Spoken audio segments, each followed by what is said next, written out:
Le thème majeur de l'œuvre de Picasso est la figure humaine, et au sein de ce thème, la femme occupe la place principale.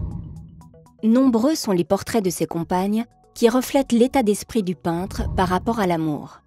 Et cette influence n'est jamais plus visible que dans les portraits des deux femmes aimées simultanément dans les années 1930, Marie-Thérèse Walter et Dora Maar. Tout oppose les deux jeunes femmes, leur apparence, leur personnalité, leur mode de vie et bien sûr leur relation au peintre. Toujours à l'affût de ce qui peut l'inspirer, Picasso s'est tiré parti de ce contraste dans sa propre peinture. Ces liaisons simultanées, mais si dissemblables, rendent d'autant plus intéressante la comparaison des portraits peints à cette époque. Pour l'illustrer, nous avons choisi de vous présenter deux toiles. Le portrait de Marie-Thérèse Walter, intitulé « La lecture », que Picasso peint le 2 janvier 1932, et celui de Dora Maar, réalisé en 1937.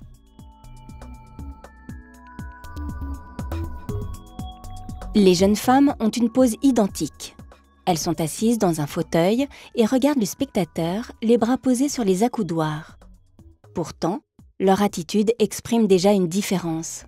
Marie-Thérèse, sereine, semble avoir été surprise dans l'activité paisible de la lecture, comme l'indique le livre ouvert sur ses genoux.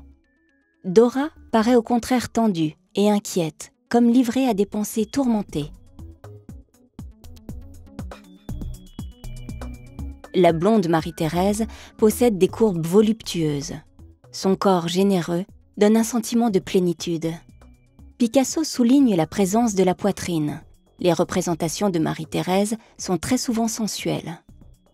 Face à Marie-Thérèse, Dora s'impose par sa chevelure noire. C'est une jeune femme intense, séductrice. Dans ce portrait, elle exprime une féminité presque agressive, que Picasso révèle par le détail des ongles rouges.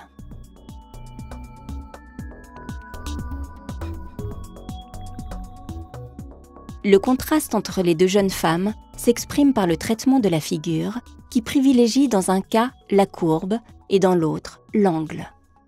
Le portrait de Marie-Thérèse est un enchaînement d'arabesques qui se répondent. La courbe du vêtement se prolonge dans celle du fauteuil et de l'ombre. Le galbe des bras fait écho à ceux de l'accoudoir et de la jupe. Le visage du modèle est traité tout en rondeur et met l'accent sur les joues pleines.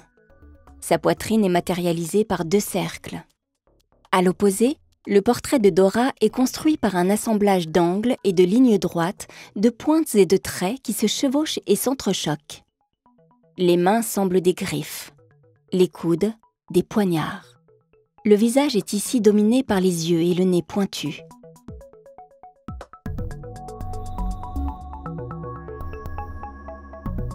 Les portraits de Marie-Thérèse sont l'occasion pour Picasso de faire exploser la couleur.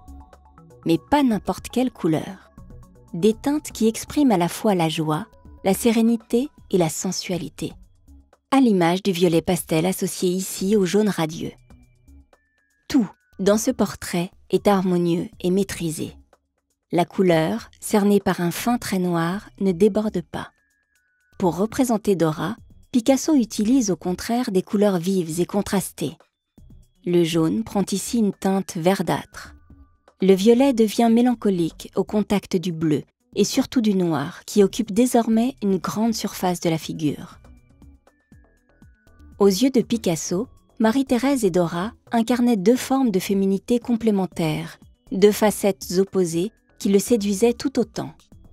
Figure de la douceur et de l'apaisement pour l'une, de l'ardeur et de la mélancolie pour l'autre, il peut sembler logique que cet écart ait été restitué différemment sur la toile.